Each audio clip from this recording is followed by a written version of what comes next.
Për vite me radhë, Serbia ka balancuar midis BE-s, SBA-s, Rusisë dhe Kinës. Lufta në Ukrainë, sanksionet dhe presionet energjetike tani e kanë tronditur seriozisht këtë politikë, shkruajnë mediat gjermane dhe zvicerane. Pas shpalljes së pavarësisë së Kosovës, Beogradi ndoqi një politikë balancimi midis fuqive të mëdha botërore. Lufta në Ukrainë ndryshoi këtë, shkruan gazeta zvicerane Neues Zürcher Zeitung. Në shikim të parë kjo është e kuptueshme, një vend i vogël si Serbia me rreth 6.6 milion banor në një botë shumë polare, nuk mbështetet vetëm në një partner të fortë. Nga ky kuptim Beogradi zhvilloi të ashtu quajturën doktrina e katër shtyllave. Sipas saj, politika e jashtme duhet të bazohet në marrëdhëniet më të favorshme me BE-n, Rusinë, Kinën dhe SBA-n, duke marrë vazhdimisht parasysh interesat e veta. Sipas kësaj gazete, kjo funksionoi mjaft mirë për gati 20 vite dhe i dha majës së shtetit hapësirë të konsiderueshme manovrimi. Beogradi shpesh ka luajtur mbi nivelin e tij të vërtetë në skenën ndërkombëtare.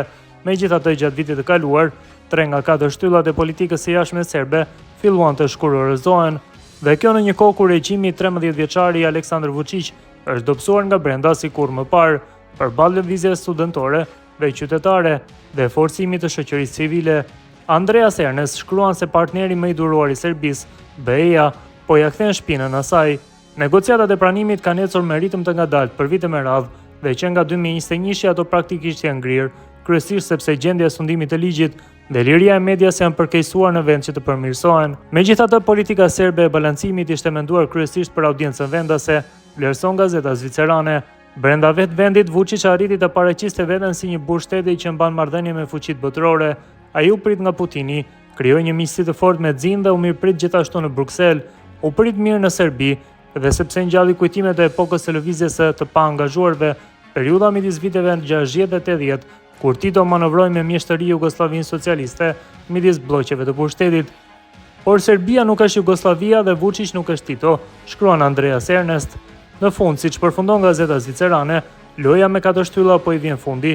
Kjo e minon më tej autoritetin tashmë të dobësuar të Vučićit. Detyra e pasardhësit të tij do të jetë të zgjedhë aleatin e duhur në mjedisin e ri gjeopolitik. Bashkimi Evropian duhet të përgatitet për këtë, duke reformuar politikën e tij të integrimit. Artikulli i Berliner Zeitung thekson se SBA-t po përdorin sanksionet si mjet presioni për ta detyruar Serbinë të riorientohet në sektorin energjetik. Përmes OFAC-ut, Washingtoni dha nisit një leje të përkohshme pune, duke shmangur paralizimin e plotë të furnizimit me naftë, por pa hequr presionin strategjik. Sipas gazetës, lejet e njëkohshme për nisin dhe janaf tregojnë se synimi amerikan nuk është mbyllja e infrastrukturës energjetike serbe, por ristrukturimi i pronësisë së saj. Qëllimi kryesor i SBA-s është largimi i plotë i kapitalit dhe ndikimit rus nga sektori energjetik i Serbisë. Sipas autorit Boban Đukić, rasti nisi tregon se politika e ashpër e sanksioneve amerikane po jep rezultate, duke ushtruar presion jo vetëm ekonomik, por edhe politik mbi Serbinë.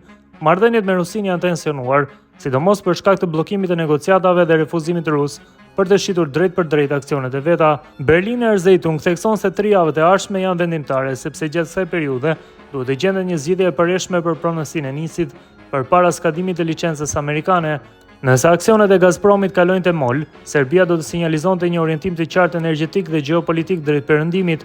Në të kundërt, dështimi i negociatave do ta kthente vendin në prag të krizës së re energjetike.